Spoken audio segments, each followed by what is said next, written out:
সময় আছে। আপনারা সংবিধান সংস্কার পরিষদের শপথ নিয়ে আপনারা প্রমাণ করুন যে আপনারা বাংলাদেশের জনগণের পক্ষে।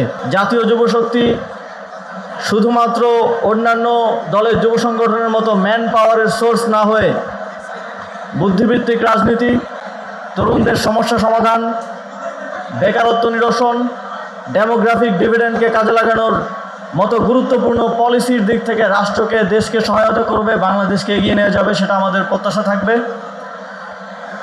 এবং বাংলাদেশের বর্তমান সময়ের সবচেয়ে বড় সমস্যা বেকারত্ব নিরসনে তারা কাজ করবে। এখন পর্যন্ত জাতীয় যুব শক্তি তাদের যোগ্যতা এবং সক্ষমতার প্রমাণ দিয়ে এসেছে। সামনের দিনে পুরো বাংলাদেশকে তারা এই প্রমাণ দিবে বলে আমরা বিশ্বাস করি। জাতীয় যুব শক্তির সুযোগ্য নেতৃত্ব জুলাই গণঅভ্যুত্থান এবং তৎপূর্ববর্তী বাংলাদেশে গণতান্ত্রিক আন্দোলনে, ফ্যাসিবাদ বিরোধী আন্দোলনে এবং আধিপত্যবাদ বিরোধী আন্দোলনে তারা গুরুত্বপূর্ণ অবদান রেখে এসেছেন।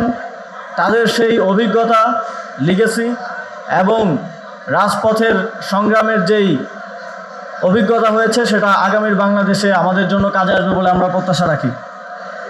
বন্ধুগণ, আমরা দেখছি যে যেই সংস্কারের জন্য, যেই নতুন বাংলাদেশের জন্য বাংলাদেশে প্রায় 2000 আমাদের ভাই বোনেরা শহীদ হয়েছেন, প্রায় 30,000 আমাদের সহযোদ্ধারা আহত হয়েছেন, কেউ হাত হারিয়েছেন, পা হারিয়েছেন, চোখ হারিয়েছেন।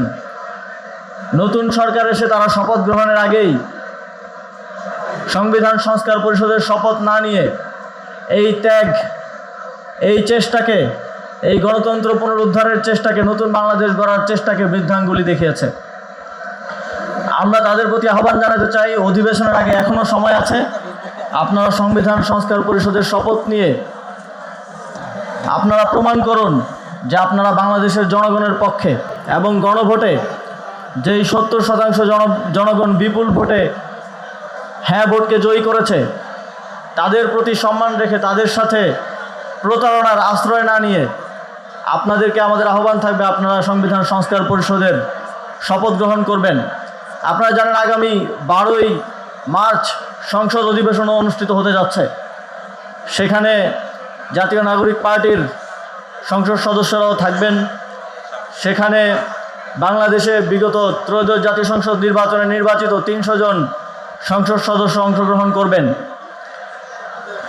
যেই দলেরই হোক, আমরা জানি এই সংসদ সদস্যদের অধিকাংশই জুলাই গণঅভ্যুত্থানের রাজপথে ছিলেন, নানাভাবে সহযোগিতা করেছেন।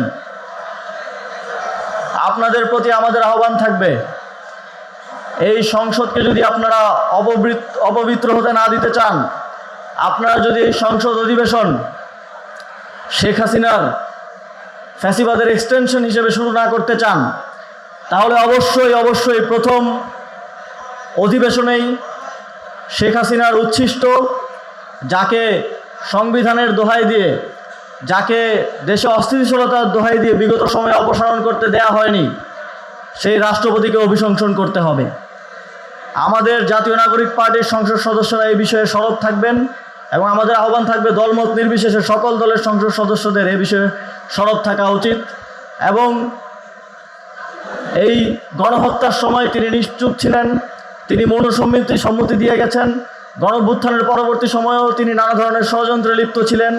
সর্বশেষ তার একটি সাক্ষাৎকারে আমরা দেখেছি কিভাবে এখানে গণঅভ্যুত্থান বিরোধী শক্তির সাথে তিনি আতাত করে চলেছেন।